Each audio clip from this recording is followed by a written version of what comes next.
আমাদের চলার ক্ষেত্রে যে ছোটখাটো গুনাহগুলো হয়, নামাজ পড়ার মাধ্যমে আল্লাহ তাআলা ওই গুনাহগুলো ক্ষমা করে দেন। এ ব্যাপারে বিভিন্ন হাদিস এসেছে। সহিহ বুখারী শরীফে হযরত আবু হুরায়রা রাদিয়াল্লাহু তাআলা আনহু থেকে হাদিসটি এসেছে। عن أبي هريرة رضي الله تعالى عنه قال قال رسول الله صلى الله عليه وسلم أرأيتم لو أن نهرا بباب أحدكم يغتسل فيه كل يوم 5 ما تقول ذلك يبقي من درنه قالوا لا يبقي من درنه شيئا قال فذلك مثل الصلوات الخمس يمحو الله به الخطايا। হযরত আবু হুরায়রা রাদিয়াল্লাহু তাআলা আনহু থেকে হাদিসটি বর্ণিত। তিনি বলেন, রাসূল সাল্লাল্লাহু আলাইহি ওয়াসাল্লাম বলেন যে তোমাদের ঘরের পাশে যদি একটা নহর থাকে, ঘরের পাশে একটি নদী থাকে, ওই নদীতে যদি কেউ দৈনিক 5 বার গোসল করে, মা তাকুল যালিকা ইউবকি মিন দারানিহি, তোমরা কি বলো তার শরীরে দেহে 5 বার গোসল করলে কি কোনো ময়লা থাকবে? সাহাবায়ে কেরাম বলেন, লা ইউবকি মিন দারানিহি শাইআ, ও আল্লাহর রাসূল কোনো ময়লা থাকবে না, কোনো ময়লা থাকবে না।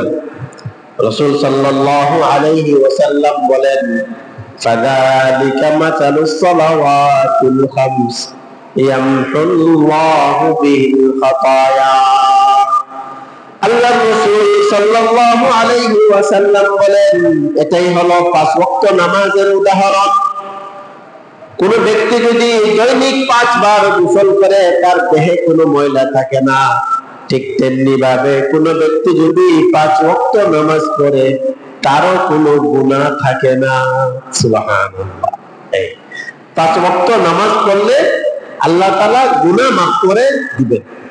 মজার বিষয় হলো কোরআন মাজিদের একটি আয়াত, আউযু বিল্লাহি মিনাশ শাইতানির রাজীম, ইন্নাস সালাতা তানহা আনিল ফাহশাই ওয়াল মুনকার, নিশ্চয় নামাজ মানুষকে অশ্লীল এবং মন্দ কাজ থেকে দূরে রাখে। এই আয়াত দ্বারা বোঝা গেল যারা নামাজ পড়ে তারা মন্দ কাজ, অশ্লীল কাজ থেকে দূরে থাকে। তাহলে নামাজ পড়লে অশ্লীল এবং মন্দ কাজ নামাজে করতে দেয় না। প্রশ্ন জাগে, হুজুর অনেকজন তো নামাজ পড়ার পরেও ঘুষ খায়, সুদ খায়, খারাপ কাজ করে, আছে কি নেই? আছে। তো নামাজ তাকে মন্দ কাজ থেকে দূরে রাখলো কই? জবাব, নামাজের মতো নামাজ হয় না, তাই মন্দ কাজ থেকে দূরে রাখে। যদি সঠিকভাবে ফরআয়েদ, ওয়াজিবাত, খুশু একাগ্রতার সাথে কেউ যদি নামাজ পড়ে, আনতা আবুদাল্লাহ কাআন্নাকা তারাহু ফাইন লাম তাকুন তারাহু ফাইন্নাহু ইয়ারাক। হাদিসে জিবরাইলে আল্লাহর রাসূল সাল্লাল্লাহু আলাইহি ওয়াসাল্লাম ইবাদত কিভাবে করতে হয় বলে দিয়েছেন। তুমি ইবাদত করো কাআন্নাকা তারাহু, যে তুমি আল্লাহকে দেখছো, অথবা তুমি যদি এই পর্যন্ত পৌঁছাতে না পারো, তুমি ইবাদত এমন ভাবে করো যে তোমাকে আল্লাহ দেখছে। কোন ব্যক্তি যদি ইবাদত করে আল্লাহকে দেখে দেখে, অথবা যদি এই কথা মনে করে আমাকে আল্লাহ দেখছেন, বস অফিসের ভিতরে আছে, কেউ উল্টাপাল্টা করতে পারে না, সঠিক কাজ করতে হয়, সিসি ক্যামেরা লাগানো আছে, কেউ উল্টাপাল্টা কাজ করতে পারে না, সঠিক কাজ করতে হয়, কারণ সে মনে করে আমাকে আমার বস দেখছে। প্রত্যেকজন মানুষ যদি এই কথা মনে করে আমাকে আমার আল্লাহ দেখে, তাহলে নামাজ পড়ার সময় সে অবশ্যই একাগ্রতার সাথে নামাজ পড়বে। আর যদি কেউ একাগ্রতার সাথে ফরজ ওয়াজিবাত সুন্নতগুলো নফলগুলো মুস্তাহাবগুলো সঠিকভাবে আদায় করে নামাজ পড়ে ওই ব্যক্তি কখনো গুনাহ করতে পারবে না। সুবহানাল্লাহ। এজন্য নামাজ গুনাহ থেকে বিরত রাখবে কখন? যদি খুশু যাকে আরবিতে বলে খুশু একাগ্রতার সাথে নামাজ পড়ে তখন। মজার বিষয় কি? মজার বিষয় হলো কেউ নামাজ পড়লো একাগ্রতার সাথে হয় নাই, তাহলে সে কি করবে? গুনাহ করে ফেলবে। একাগ্রতার সাথে হলে গুনাহ করবে না। একাগ্রতার সাথে হয় নাই, যেমন আমাদের নামাজ একাগ্রতার সাথে হয় না, তাহলে গুনাহ হয়ে যাবে। ওই গুনাহগুলো আবার নামাজ পড়ার মাধ্যমে আল্লাহ মাফ করে দিবে। সুবহানাল্লাহ। দেখছেন কেমনে ফেসলা দিছে আল্লাহ, সুজা করে দিছে। গুনাহ থেকে দূরে রাখে নামাজে, আবার নামাজের মতো নামাজ না হলে গুনাহ হয়, ওই গুনাহকে আবার নামাজ পড়লে মিটিয়ে দেয়। হযরত আবু হুরায়রা রাদিয়াল্লাহু তাআলা আনহু থেকে হাদিস, সহিহ মুসলিম শরীফ, তিরমিজি শরীফে হাদিসটি এসেছে। عن أبي هريرة رضي الله تعالى عنه قال قال رسول الله صلى الله عليه وسلم الصلوات الخمس والجمعة إلى الجمعة ورمضان إلى رمضان مكفرات ما بينهن إذا اجتنب الكبائر। 5 ওয়াক্ত নামাজের মধ্যবর্তী স্থানে যে গুনাহগুলো হয়, এক জুমা থেকে নিয়ে আরেক জুমার মধ্যবর্তী স্থানে যে গুনাহগুলো বান্দা করে, এক রমজান থেকে নিয়ে আরেক রমজান পর্যন্ত মধ্যবর্তী সময়ে যে গুনাহগুলো করে, কবিরা গুনাহ নয়, সাগীরা গুনাহ। নামাজ পড়ার কারণে, জুমার নামাজ পড়ার কারণে, রমজানের রোজা রাখার কারণে আল্লাহ তাআলা ছোটখাটো গুনাহগুলো মাফ করে দেন। সুবহানাল্লাহ। দেখছেন? তাহলে নামাজ, আপনি নামাজ পড়বেন গুনাহ মুক্ত থাকতে পারবেন। নামাজ ছাড়বেন অটোমেটিকলি আপনাকে এসে গুনাহে ধরবে। একটি উদাহরণ, নামাজ পড়লে আল্লাহ যে গুনাহ মাফ করেন, একটি উদাহরণ হাদিসে আসছে, একটি ঘটনা। ঘটনা কি? হাদিসটি সহিহ মুসলিম শরীফে এসেছে, বুখারীতে এসেছে, আবু দাউদ শরীফে এসেছে। আমি যে শব্দগুলো বলছি ওগুলো সহিহ মুসলিম শরীফের শব্দ। হুজুর আমাদেরকে এগুলো বলে লাভ আছে? মুসলিম শরীফের শব্দ না বুখারী শরীফের শব্দ, এগুলা কি আমরা বুঝি? আপনি বুঝেন আর না বুঝেন, এখানে তো ভিডিও হইতেছে, কোন আলেমের কাছে যাবে, সে বলবে যে হুজুর তো বুখারী শরীফে বলছে, শব্দটা তো বুখারী শরীফে নাই, তখন তো হুজুরের ধরবে। এজন্য শব্দটি হচ্ছে সহিহ মুসলিম শরীফের। আব্দুল্লাহ ইবনে মাসউদ রাদিয়াল্লাহু তাআলা আনহু থেকে হাদিসটি বর্ণিত। আগে হাদিসটি শুনেন।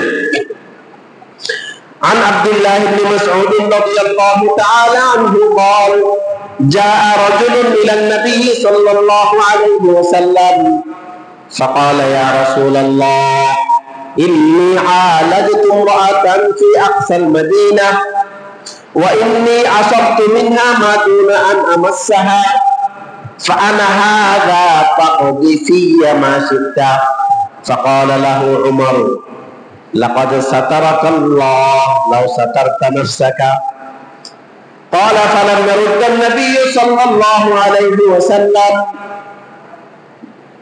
فقام الرجل فانطلق فأتبعه النبي صلى الله عليه وسلم رجلا دعاه وتلا عليه هذه الآية أقم الصلاة طرفي النهار وزلفا من الليل إن الحسنات يذهبن السيئات ذلك ذكرى للذاكرين فقال له رجل من القوم يا نبي الله هذا له خاصة قال بل للناس كافة।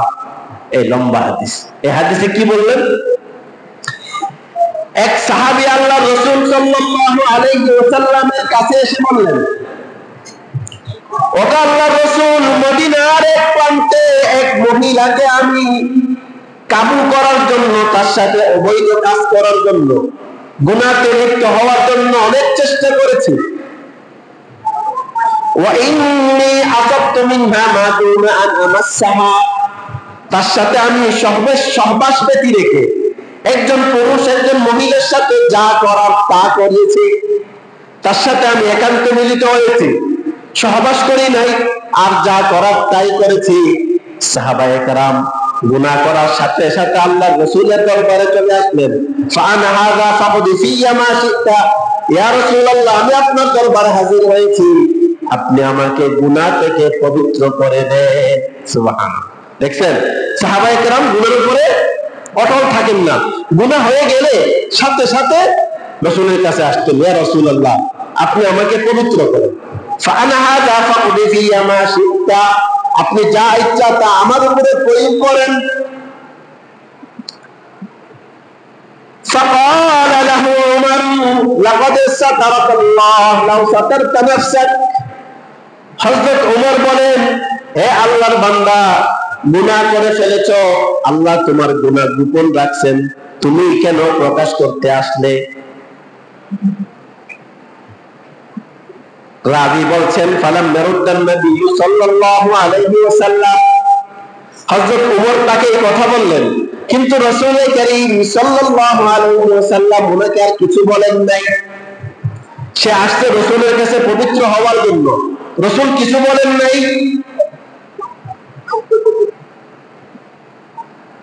فقام الرجل فانطلق, ওই ব্যক্তি চলে যেতে লাগলো। فأتبعه النبي صلى الله عليه وسلم فدعاه ودعاه, রাসূল আরেকজন ব্যক্তিকে পাঠিয়ে তাকে নিয়ে আসলেন। ওয়াতালা আলাইহি হাযিহিল আয়া, তাকে আনার পর রাসূল একটা কোরআন মজিদের আয়াত তেলাওয়াত করেন। কি আয়াত? আকিমিস সালাতা তারাফাইন নাহারি ওয়া যুলাফাম মিনাল লাইল ইন্নাল হাসানাতি ইউযহিবুনাস সাইয়্যাত যালিকা যিকরা লিয-যাকিরিন।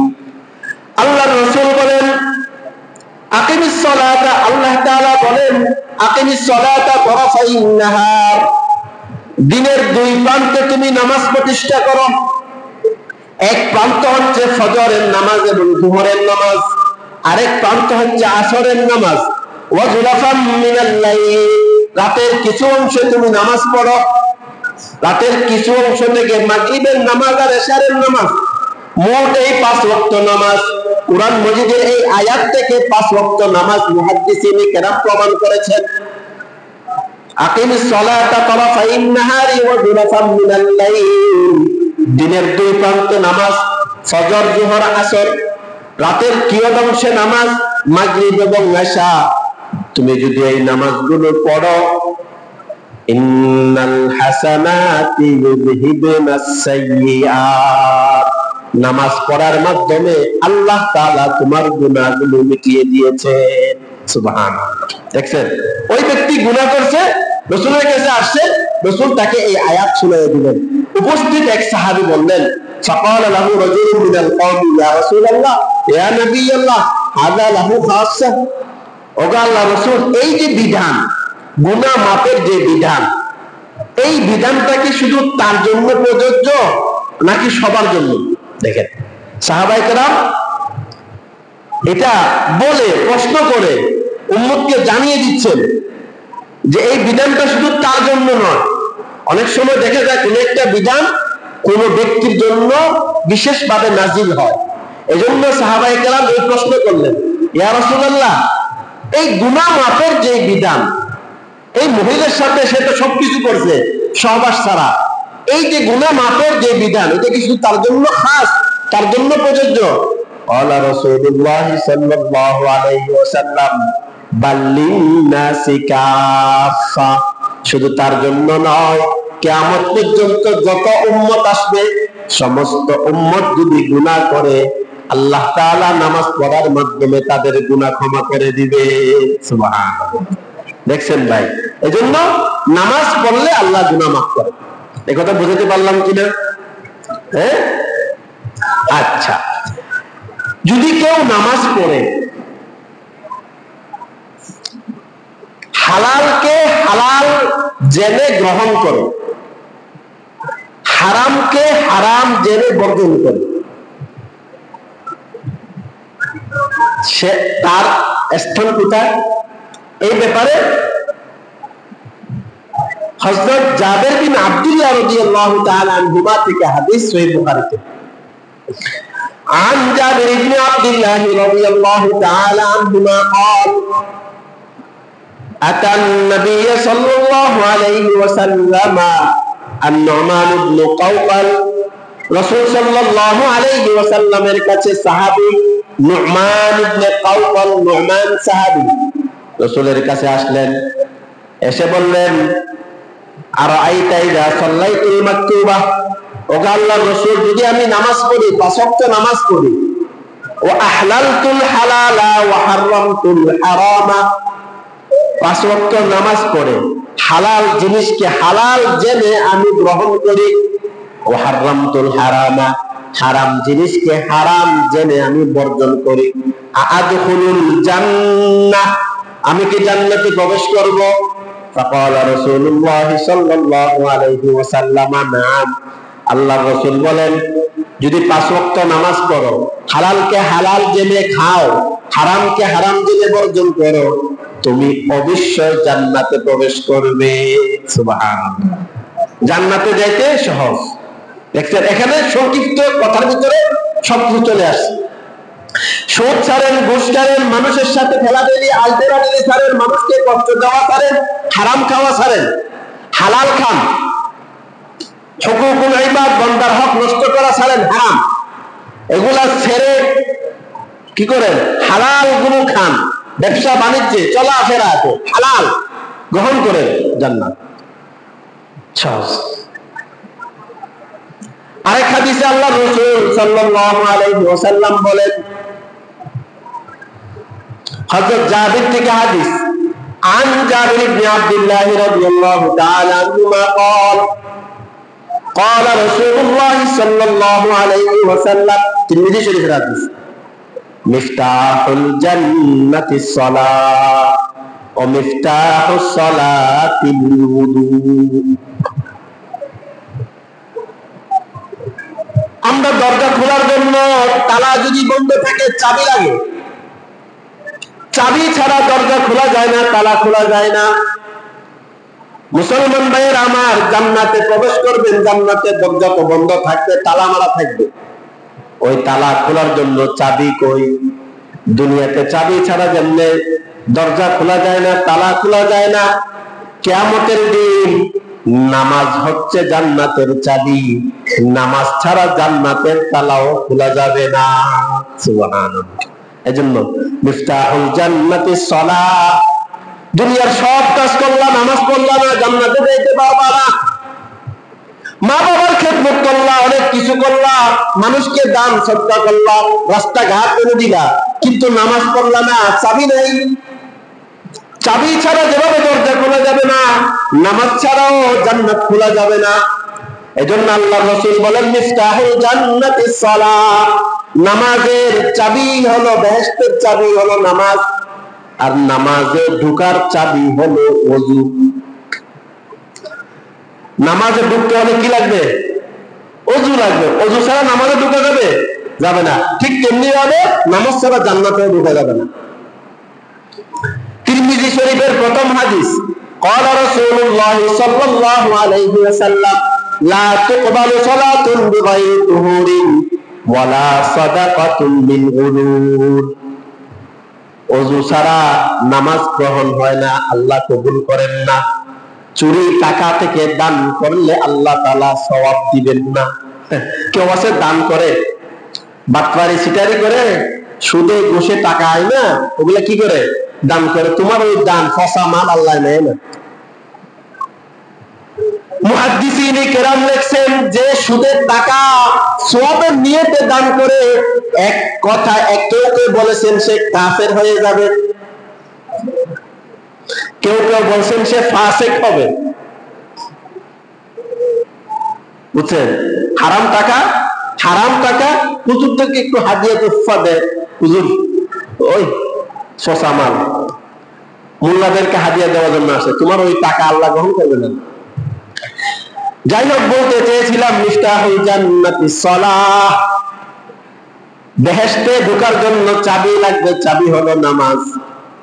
আরেক হাদিসে হযরত আবু হুরায়রা থেকে হাদিস, সহিহ বুখারীতে হাদিস আছে, আন আবি হুরায়রা রাদিয়াল্লাহু তাআলা আনহু قال قال رسول الله صلى الله عليه وسلم من غدا الى المسجد وراحا أعد الله له نزله من الجنة كلما غدا وراحا।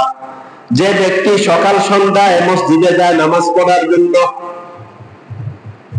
যে ব্যক্তি সকাল সন্ধ্যায় নামাজ পড়ার জন্য মসজিদে যায়, যতবার সে মসজিদে যাবে ততবার আল্লাহ তাআলা জান্নাতে তাকে মেহমানদারির ব্যবস্থা করবে।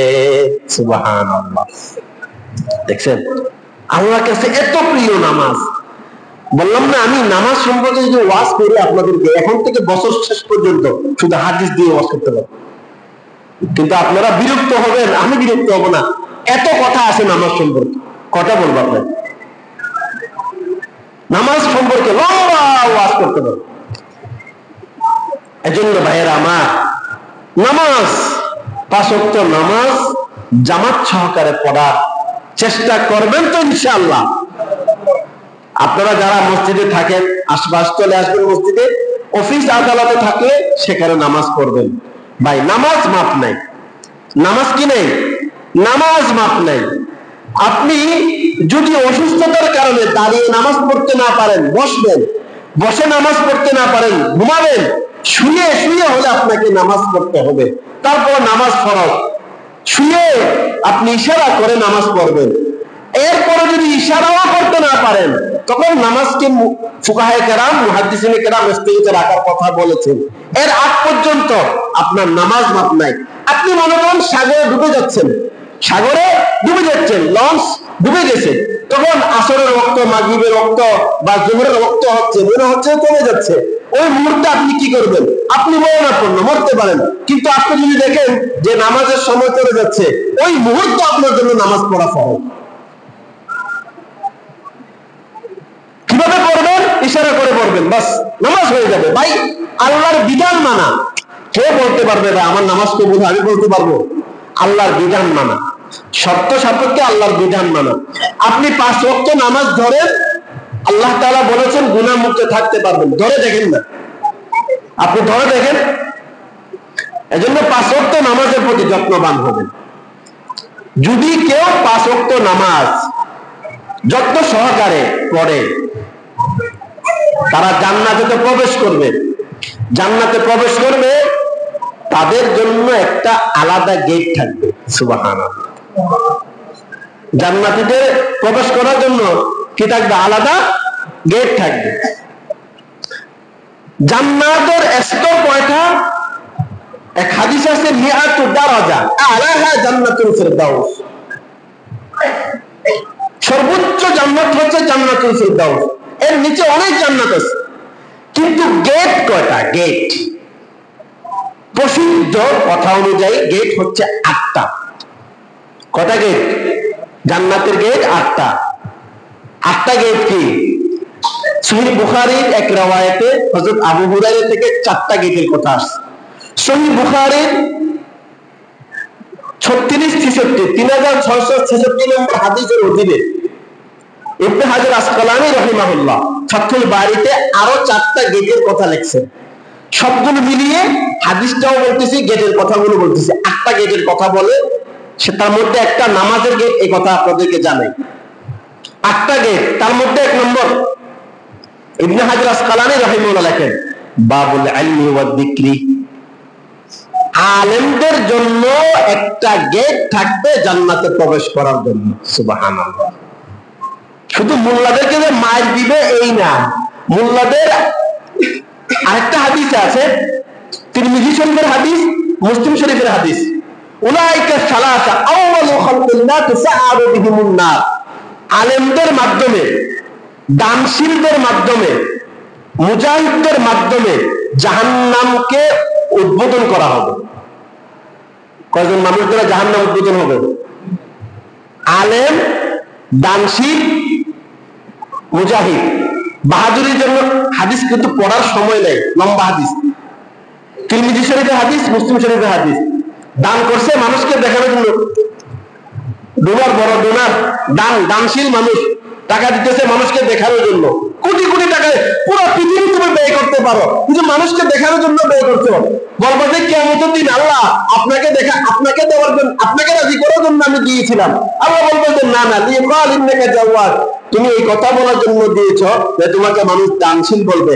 পৃথিবীতে তো দানশীল বলা হয়ে গেছে, আখিরাতে আর কিছু নাই। ফেরেশতাদেরকে বলবে মাথা উপরে না, মাথাকে নিচের দিকে দাও, মাথা নিচের দিকে দিয়ে পাগুলো উপরের দিকে দিয়ে টেনে টেনে জাহান্নামে নিক্ষেপ করো। নাউযুবিল্লাহ। দানশীল। ঠিক তেমনি ভাবে মুজাহিদ জিহাদ করছে বাহাদুরির জন্য, তাকেও একই অবস্থায় জাহান্নাম দিবে। তারপর হচ্ছে কে? আলেম, মানুষকে দেখানোর জন্য, হাদিয়া তুফা পাওয়ার জন্য, পেট উদর ভর্তি করার জন্য বসে বসে খালি গীবত করছে মাহফিলগুলোতে, আর বড় বড় বক্তব্য দিছে মানুষকে দেখানোর জন্য আমি বড় আল্লামা। এলেমের যুগ, বাবারে বাবা, মানে কথাবার্তা বুঝলে মনে হয় কি এলেম শুধু ওনার কাছে আছে। কিরে ভাই, আপনার কথা ডিজাইনে বলতেন, আপনি কি লোক দেখানো কথা বলতেছেন নাকি? এলেমের বাহাদুরি, এলেম শুধু আপনি করছেন, দুনিয়াতে আর কারো কাছে এলেম নাই, এগুলো ভালো না। আপনার কথার মাধ্যমে যদি অহংকার প্রকাশ পায়, এলেমের বাহাদুরি, এটা লক্ষণ ভালো না। মানুষকে দেখানোর জন্য যারা এলেম অর্জন করবে, দ্বীনি এলেম, তাদের মাথা নিচের দিকে দিয়ে পাটা উপরের দিকে দিয়ে টেনে টেনে জাহান্নামে দিবে। নাউযুবিল্লাহ। মুসলমান ভাইয়েরা আমার, আলেমদের মাধ্যমে জাহান্নাম উদ্বোধন হবে ঠিক, কিন্তু কিছু আলেম এমন আছে যারা আল্লাহর জন্য লেখাপড়া করছে, দ্বীনের জন্য কাজ করেছে, মানুষকে আল্লাহর দিকে ডেকেছে, মানুষকে সঠিক কথা বলেছে। ওই সমস্ত আলেমদের জন্য একটা জান্নাতে ঢোকার জন্য গেট বরাদ্দ থাকবে। ওই গেটের নাম হচ্ছে বাবুল ইলমি, আলেমদের জন্য বরাদ্দ গেট। সুবহানাল্লাহ। এজন্য আলেমদের বদনামি যেমন আছে হাদিসে, তাদের আবার কিও আছে, সুনাম আছে। একটা বললেন আরেকটা বললেন না, খেয়ানত করলেন। আলেমদেরকে আপনি দেখতে পারেন না, ওটা বলে দিলেন হাদিস। আলেমদের ফজিলতের কথা আর বললেন না, এটা আপনি খেয়ানত করলেন, এটা বলে দিতে হবে। আলেমদের ফজিলত সম্পর্কে আরো হাদিস আছে, এটা আমার বিষয় না, অন্য সময় বলবো। এক নম্বর গেট হলো বাবুল ইলমি। কেউ কে বলেছেন বাবুল যিকরি, যারা জিকির করবে, জাকিরিনদের জন্য একটা গেট থাকবে জান্নাতে প্রবেশ করার জন্য, এটা এক নম্বর। দুই নম্বর গেট হচ্ছে কিছু মানুষকে আল্লাহ তাআলা জান্নাত দিবেন, তাদের কোনো হিসাবও দিবেন না, আযাবও দিবেন না। ওই গেটের নাম হচ্ছে বাবুল আইমান। ইবনে হাজার আসকালানী রাহিমাহুল্লাহ দলাইল শরহে লিখছেন, হুয়া বাবুল মুতাওয়াক্কিলিন আল্লাযী ইয়াদখুলু মিনহু মান লা হিসাবা ওয়ালা আযাবা, যাদের হিসাব হবে না, আযাব হবে না, বেলা হিসাব তাদেরকে জান্নাত দিবেন। ওরা কোন জান্নাত দিয়ে ঢুকবে? বাবুল আইমান। আরেকটা গেটের নাম কি? বাবুল কাযিমিনাল গায়যা ওয়াল আসিনা আনিন নাস। ওই সমস্ত মানুষ, তার খুব রাগ উঠেছে, এখন সে আরেকজনকে মারতে পারবে, ওই রাগকে সে নিয়ন্ত্রণ করেছে। ওয়াল আফিনা আনিন নাস, মানুষ তার উপরে জুলুম করেছে, ওই জুলুমকে সে মাফ করেছে। দুইটা গুণের কথা বলা হলো, রাগ নিয়ন্ত্রণকারী এবং মানুষের জুলুমকে ক্ষমাকারী। ওই সমস্ত ব্যক্তিদের জন্য আল্লাহ তাআলা জান্নাতে ঢোকার জন্য একটা গেট রাখবেন। ওই গেটের নাম হচ্ছে বাবুল কাযিমিনাল গায়যা ওয়াল আফিনা আনিন নাস। কত হলো? তিনটা। মুজাহিদদের জন্য একটা গেট থাকবে জান্নাতে। কাদের জন্য? মুজাহিদদের জন্য একটা গেট থাকবে। যারা আল্লাহর রাস্তায় জিহাদ করেছো, তাদের জন্য একটা গেট, ওই গেটের নাম হচ্ছে বাবুল জিহাদ। হাজিদের জন্য একটা গেট থাকবে, যারা হজ করেছে আল্লাহকে রাজি খুশি করার জন্য, ওই গেটের নাম হচ্ছে বাবুল হজ। যারা আল্লাহর জন্য রোজা রেখেছে তাদের জন্য একটা গেট থাকবে, ওই গেটের নাম হচ্ছে বাবুস সিয়াম অথবা বাবুর রায়্যান। রায়্যান, বাবুর রায়্যান গেটের নাম, জান্নাতের গেটের নাম। কত হলো? 7টা।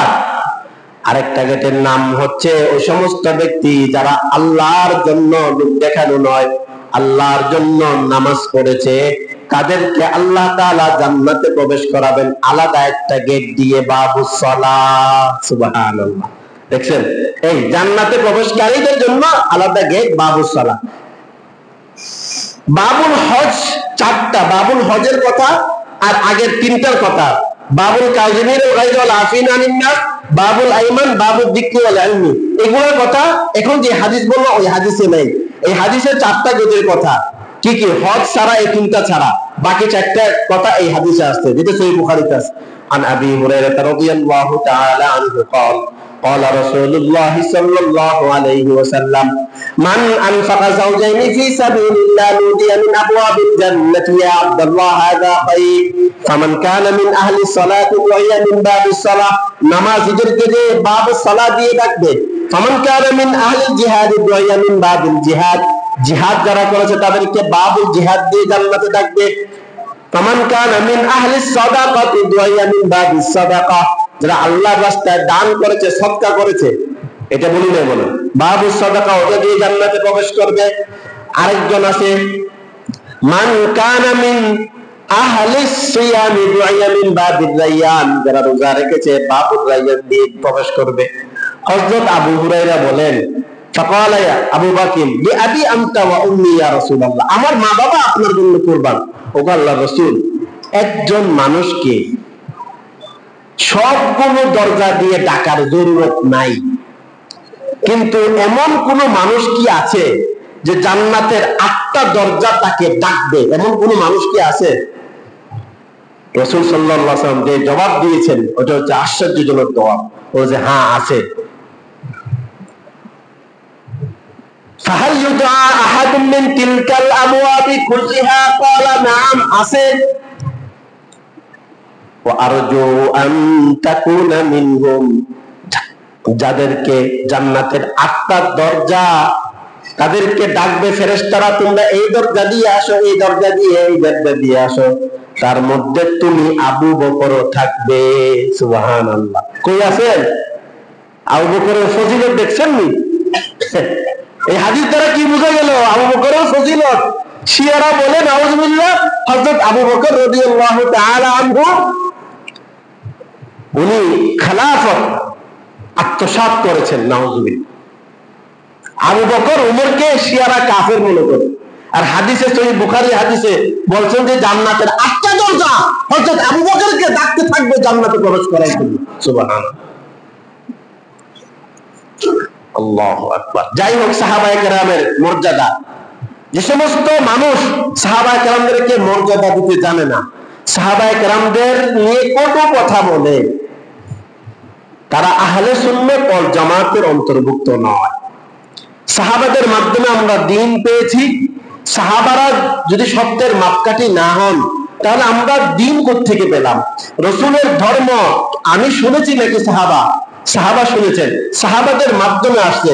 তবে হ্যাঁ, সাহাবাদের মাধ্যমে কিছু ভুল ভ্রান্তি গুনাহ হয়েছে, ওই গুনাহ হয়েছেন ঠিক, এর আগে হাদিস শুনেছি, সাথে সাথে রাসূলের দরবারেও আসছে। সুবহানাল্লাহ, ওটা অন্য কথা, সাহাবায়ে কেরামের। তাহলে বোঝা গেল নামাজীদের জন্য বাবুস সালাহ একটা গেট থাকবে।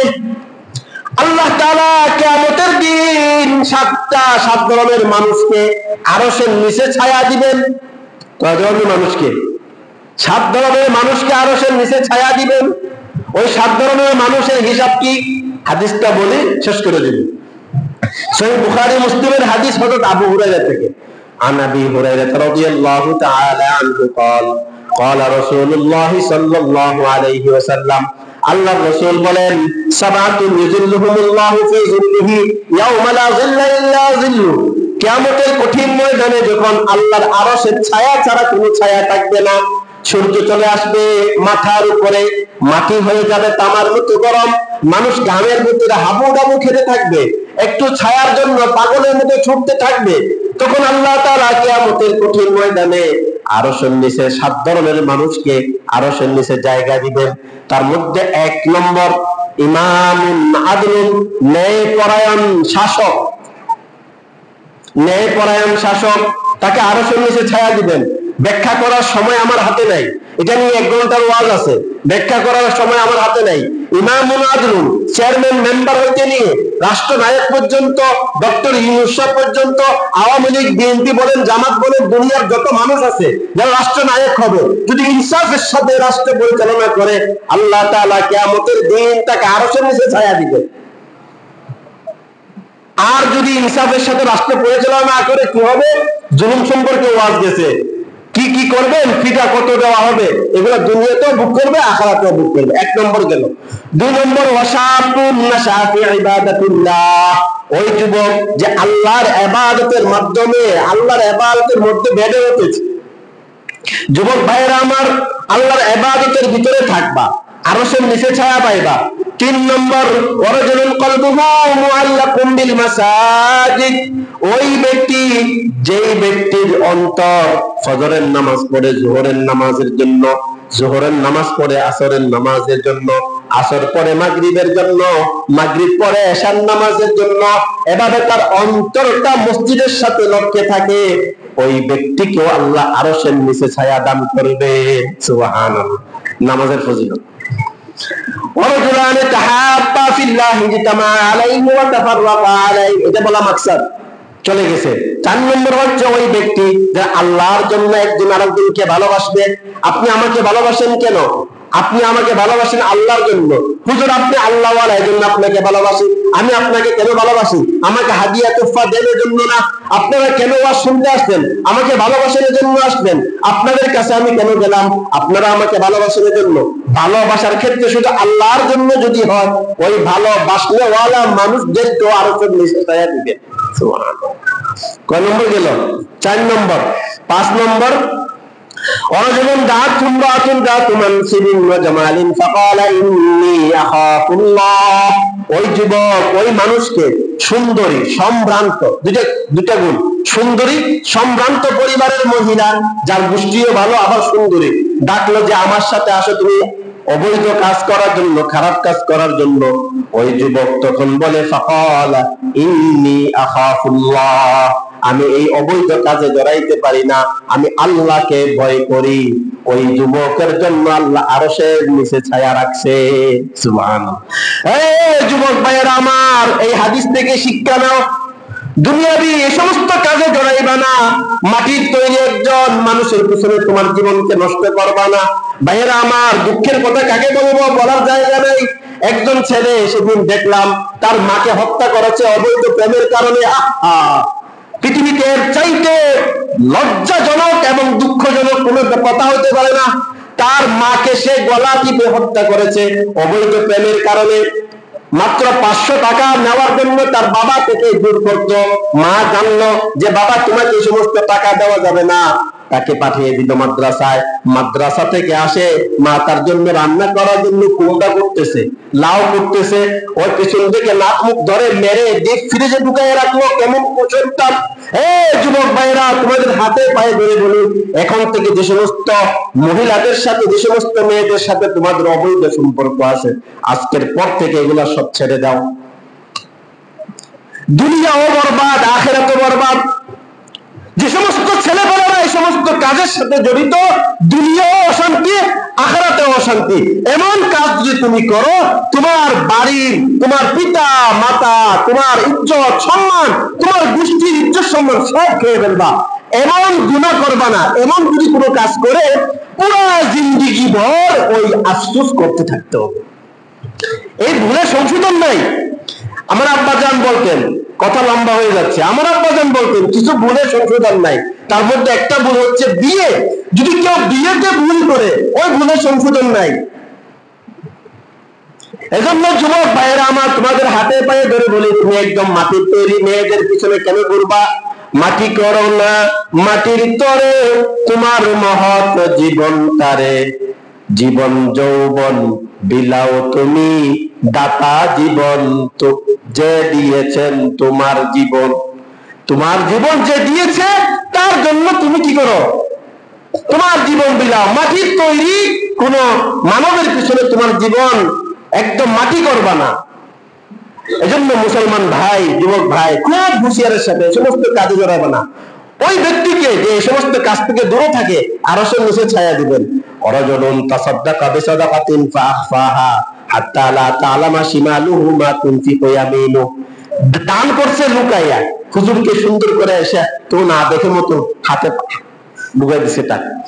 হুজুর মাদ্রাসার এতিম ছাত্র, গরিব ছাত্র, তো না দেখে মতো টাকা দিয়ে দিছে।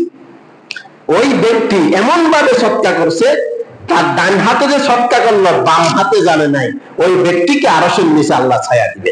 সুবহানাল্লাহ। আরেক ব্যক্তি শেষ, ওয়ারাজুলুন যাকারাল্লাহ খালিয়ান ফাফাযাত আইনা, যে ব্যক্তি একাগ্রতায় বসে, একাকিত্ব বসে এক জায়গায় জনশূন্য, সেখানে আল্লাহর জিকির করে এবং চোখ বেয়ে বেয়ে তার পানি পড়ে, ওই ব্যক্তিকেও আল্লাহ আরশের নিচে ছায়া দিবেন। সুবহানাল্লাহ। 7 ব্যক্তি আরশের নিচে ছায়া, কথা বললাম, মাকসাদ ছিল নামাজীদের কথা, ওই নামাজি ব্যক্তিকেও আল্লাহ তাআলা আরশের নিচে ছায়া দিবেন। তাহলে এই পর্যন্ত আমরা নামাজের ওই হাদিসগুলো উল্লেখ করলাম। সামনে আরো হাদিস অনেক আছে, আরো দেখি 2-1 সপ্তাহ বলি নামাজ সম্পর্কে, ইনশাআল্লাহ আপনারা একটা নামাজ সম্পর্কে আইডিয়া নিতে পারবেন। আরো অনেক কথা রয়ে গেছে। আল্লাহ তাআলা আমাদেরকে 5 ওয়াক্ত নামাজ জামাত সহকারে পড়ার তৌফিক দান করুন, বলে আমিন। আচ্ছা।